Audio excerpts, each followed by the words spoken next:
The views and opinions on the Craig L. Hayes Show do not necessarily reflect those of Westgate Resorts ownership or management. And now, on with the show. Extra, extra, read all about it. Get your copies while they last. Stop the presses. And now for something completely different.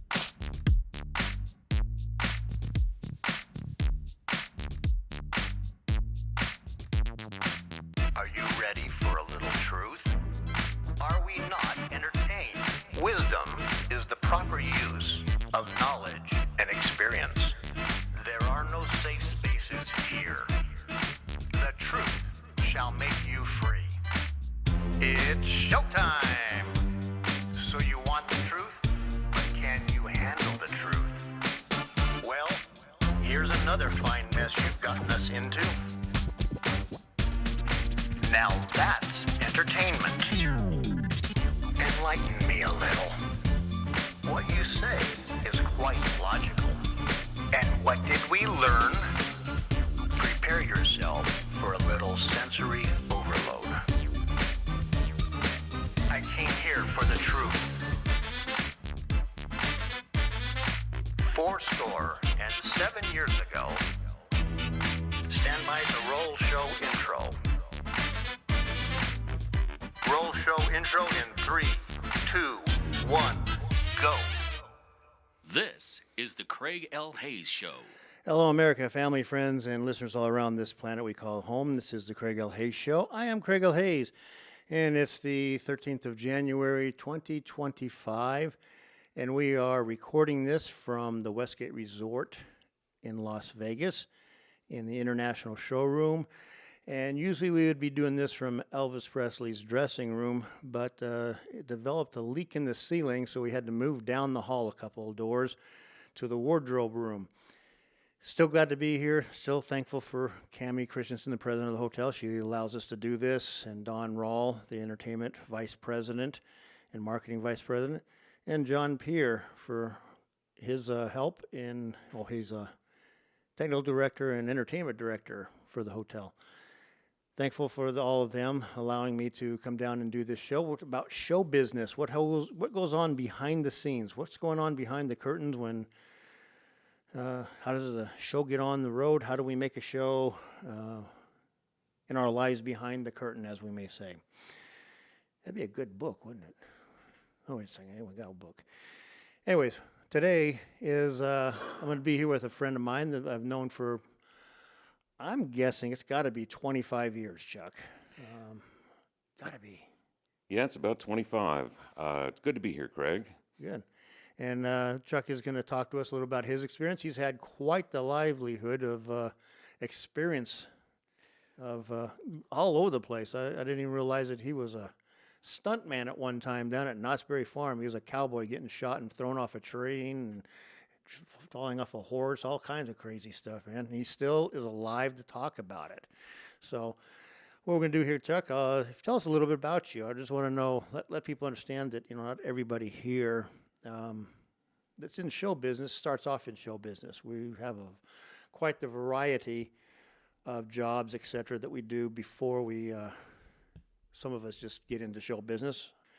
So if you would, just tell us kind of like a little bit of your autobiography, just so a little of the autobiography. Well, I grew up in Southern California, and no one in my family had any sort of background in theater. It was all sales, and my mom is a pianist. She was a piano teacher for a long time, and I grew up a normal kid.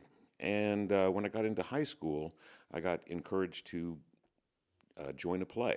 So I auditioned. I got a role and had fun. And theater was really a hobby, and it stayed a hobby through high school. And then when I went to college as pre-law because I was going to become a lawyer, and really hated it. So I realized that my hobby could be my major, and so I switched over to theater at that point. Okay. And also excelled in dancing. So I was a dual theater dance major for a while. Yeah, what school were you at when all this, the epiphany of I don't like being a lawyer. Yeah. Well, I started out at the University of California in Riverside, and then wanted more fun in my life and transferred to UC Santa Barbara. So, had a place that was on the beach and everything else. It was just lovely. Rough gig. Yeah. And then dropped the dance major after a couple years because I realized that I was already too old to be a dancer, and the life of a dancer was very short. Yeah. And so I was an acting major. And then me and one other guy were the only two people that were ever kicked out of the acting program. The, the other one is a man named Mark McCarricker, who ended up making his living doing Jean Valjean on Broadway.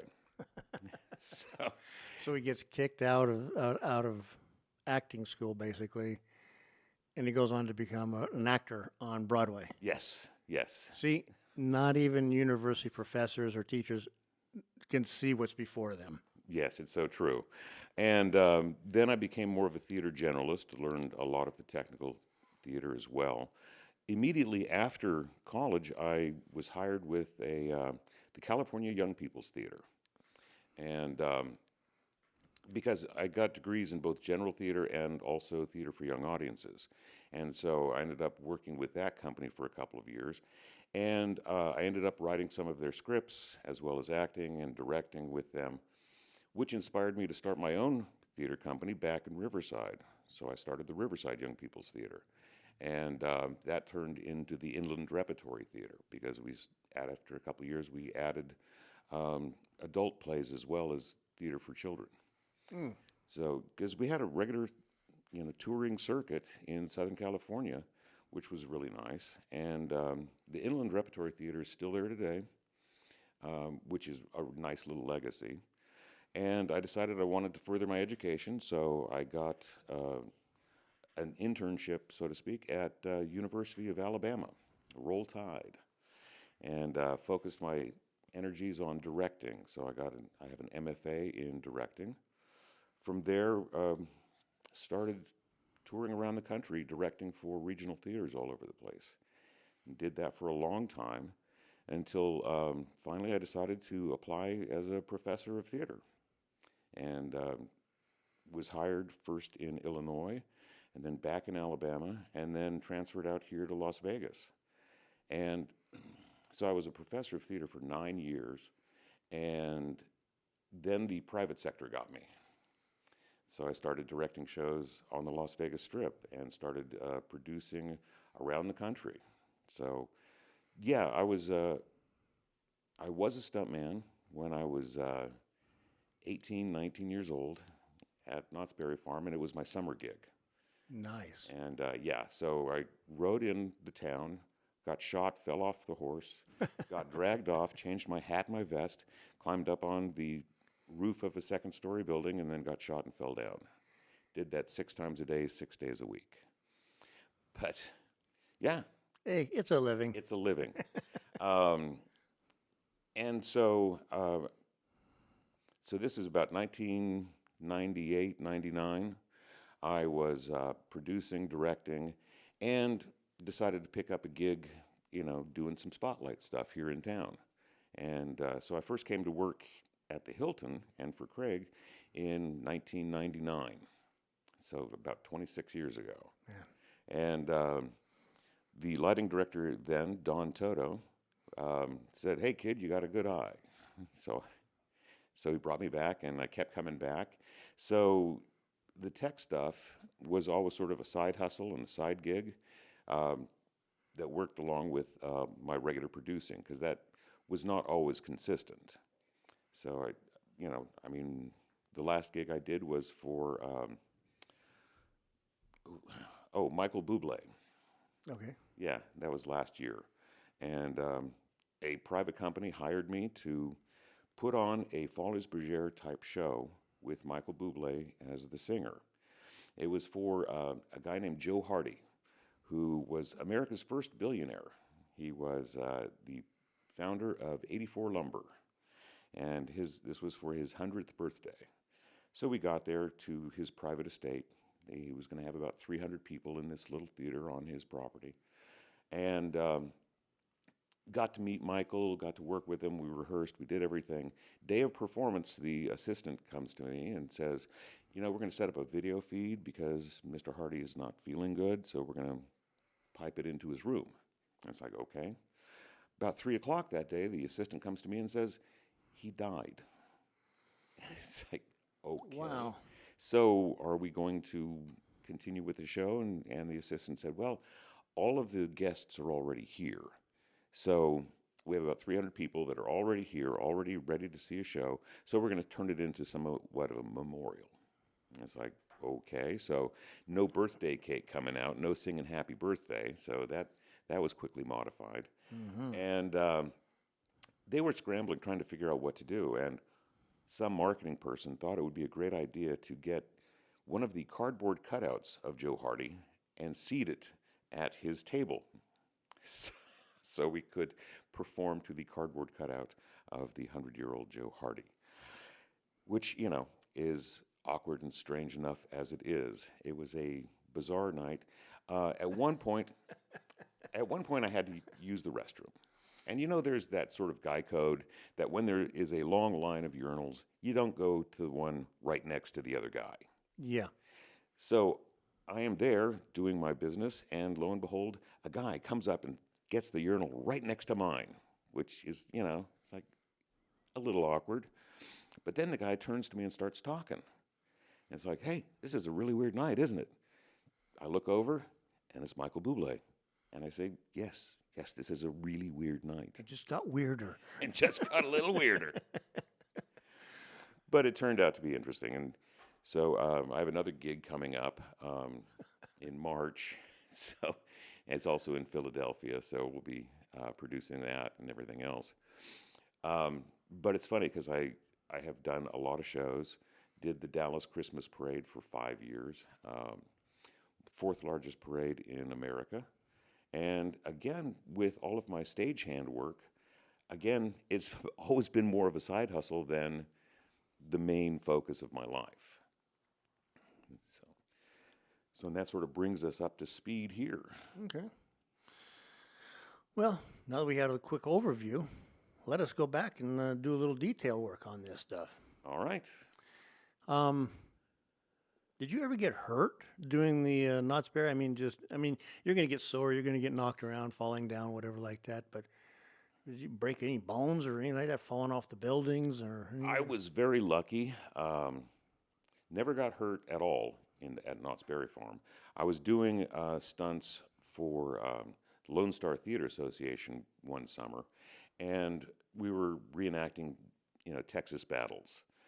Battle of San Jacinto, Battle of the Alamo, all that stuff. Mm-hmm. And so, big outdoor space. And the first gig was I was up in a tower, and as the tower exploded, I would be thrown off the building.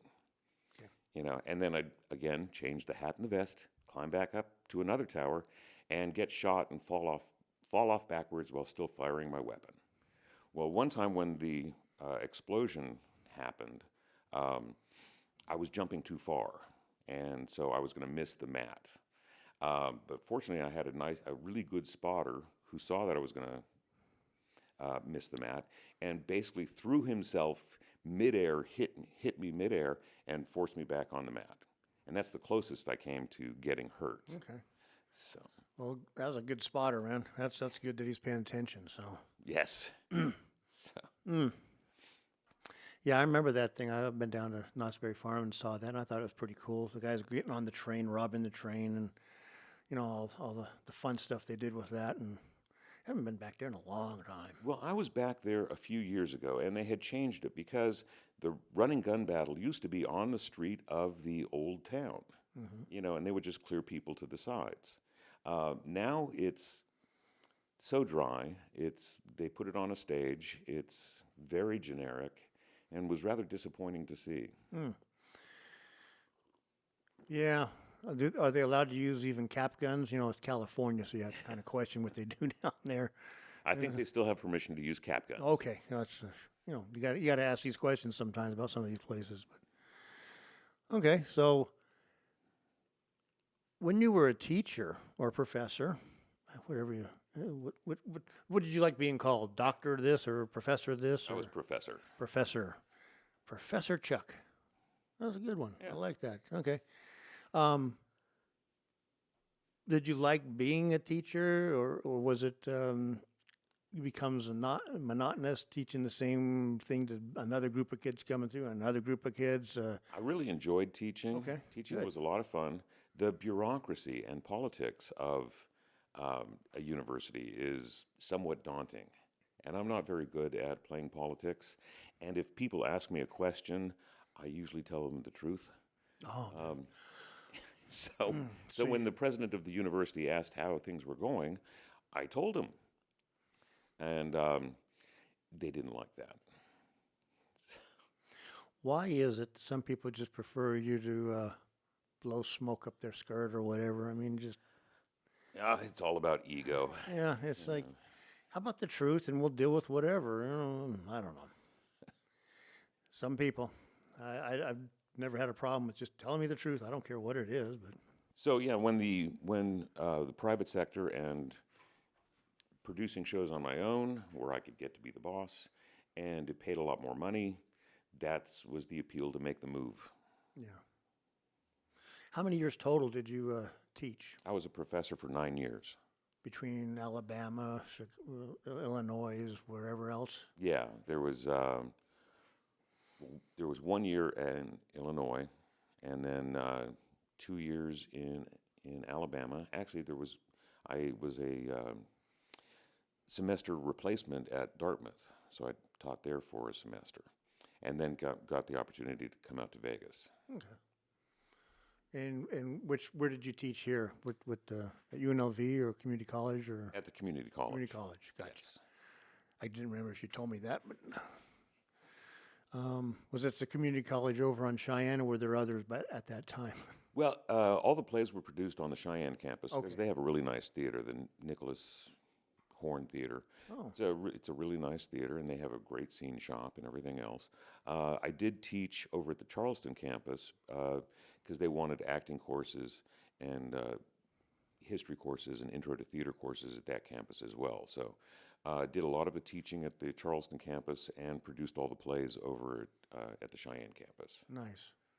So it's Nick Horn Theater, huh? Yes. I know him. Well, I knew him really well. He lived down the street from me Ah.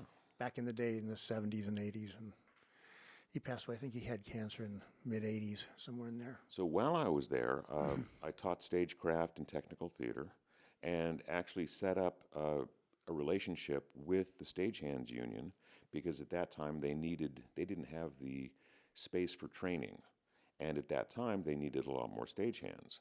So we shifted a lot of the training to the Cheyenne campus, and so I had established a relationship with the union at that point, and it was also training my students for stagehand jobs. Give them real hands-on duty. And how did a bunch of them become stagehands out of Local 720, or? Yes, they did. Oh, good deal. I don't know how long that lasted because that was set up in the last couple of years that I was there. But it ran for a while. But then they have, I think the union now has its own training facilities and stuff. Yeah, they have that big one out there by Sunset Park. It's a pretty big facility too.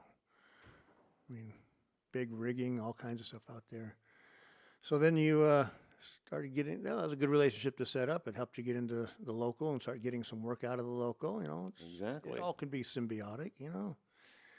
So, and then you popped in over here and started working Spotlight here. Yeah. And then you found out that I could do other things too. Yeah.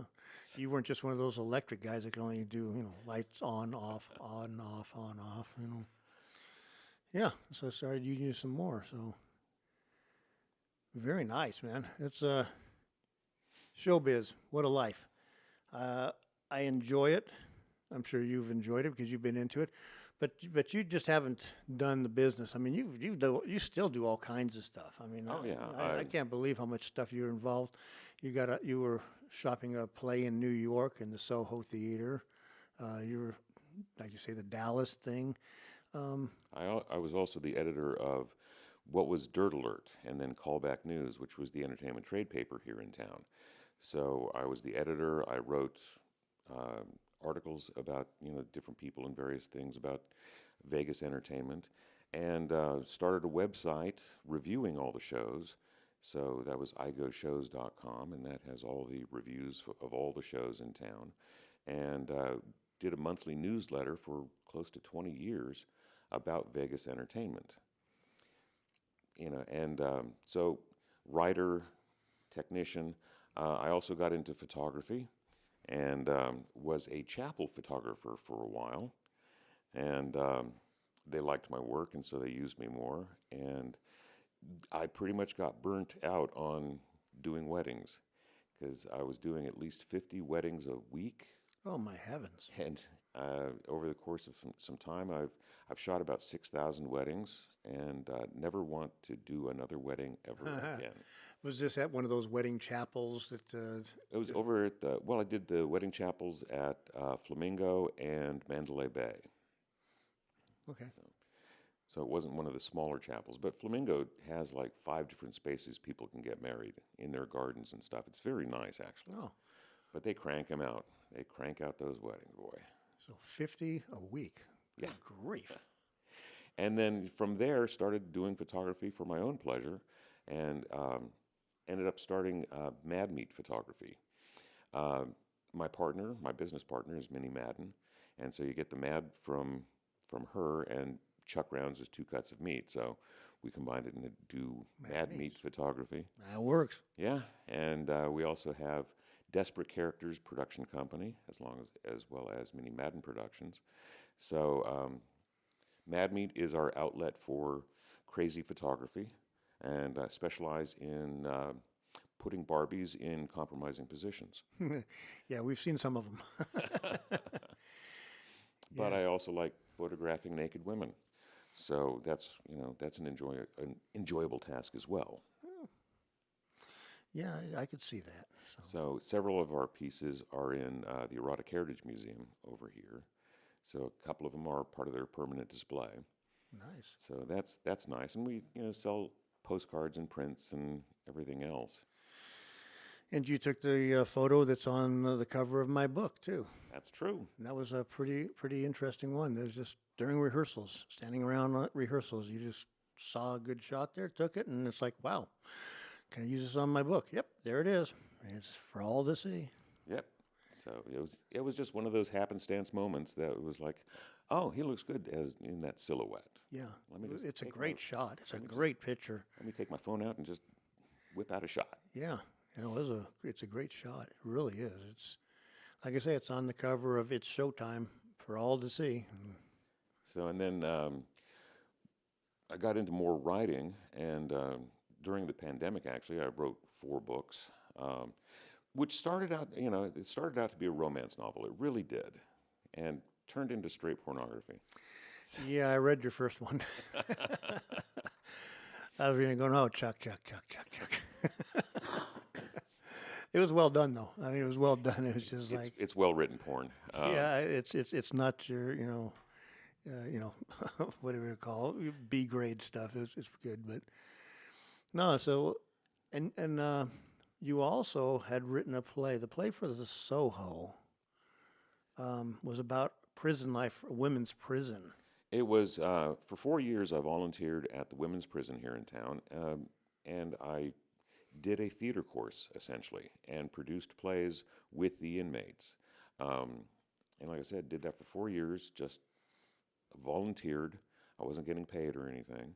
But it was a really interesting experience, and getting to know a lot of these inmates was also really interesting as well. The last project that we did, I was given permission to interview a bunch of the inmates, and they could tell me how, basically, about their life and how it got them to this point.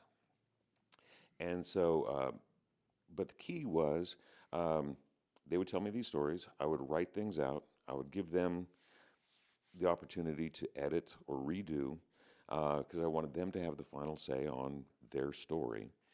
And then I had other inmates act those parts out so that, in effect, the person could see their own story reflected back to them. Great concept. And and then politics got involved. Someone was running for judge and saying, "Look, how these inmates are getting this free education. Why aren't we getting this education? Why are they privileged and doing this? So if you want to go get a good university education, just go to prison." Blah blah blah. And so the warden was sort of bullied into getting rid of the program because of politics. The thing was that the warden kept track of the recidivism of the inmates that were involved in the program.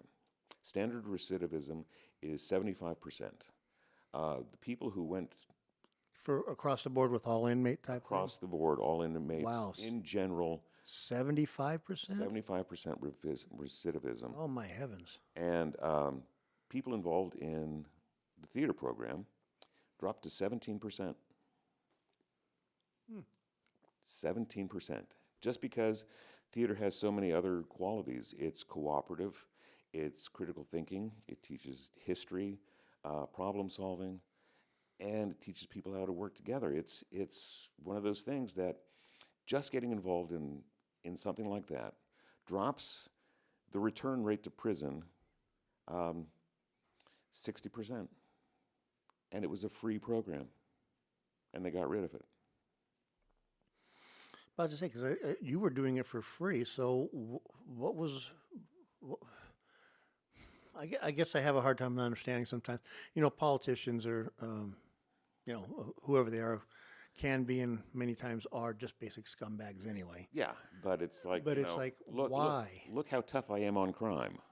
Yeah. You know, let's showing off the, gee, I'm tough on crime, so let's get rid of any free programs that these inmates are getting. And how was it that it's a free? They're getting a college education when they're just in a play. I mean, was there actually a class that they were passing in this? Well, a college credit or anything like that, or I was brought on initially to just produce a play, and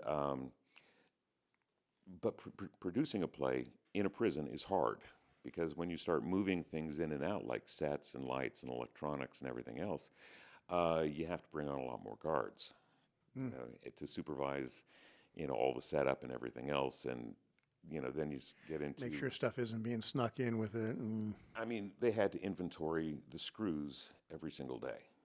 How many came in? How many are there when you leave? I mean, so it got to be really cumbersome. Because, it's a prison. There's a lot of rules. Yeah. I had to sign a lot of waivers, just in case someone decided to take me hostage or something. So they were very strict. But I was able to get close to a lot of the inmates, and so the original play that was produced in prison was like 45 minutes, but I expanded on that and made it into a full-length, 2-act, 2-hour play for the Soho Playhouse. Was given a grant to do so, and still working on getting it produced. Now, a documentary filmmaker would like to break it into 3 to 6 parts and film it. nice, So right now, awesome, man.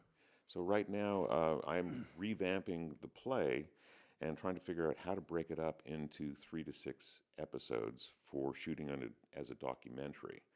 And they're in the process of fundraising right now. And will it be with the actual people that were in the plays based on, or they're going to be actors acting out those parts, or? They will all be actors. Good, okay. Yeah. Primarily because several of the inmates are still there. Yeah, a little difficult there, isn't it? Yeah, the woman that, had the double murder and was sentenced to 2 life sentences, she's not going to be able to participate. Not for at least one of those lives, yeah, so. But it's interesting because in my time there, I would like to say that 75% of those women that were in prison did not need to be there. There was no reason for them to be there because of the nature of their crimes, the severity of that stuff. Plus, a lot of them were also subjected to the whims of, the judicial system. And politicians pushing, pressuring, yeah. Now, having said that, 25% of them, thank God there's a prison. Well, yeah, Yeah, exactly. There's some people need to be in there away from the public. So, Absolutely. well, Chuck, that's comes to the end of this first episode, and we're going to take a 5-minute break, and we'll start the second episode. But believe it or not, that's already been a half hour. Sounds good. So we'll be right back in about 5 minutes with the next episode. Until then, Talbot, take it away. This is the Craig L. Hayes Show.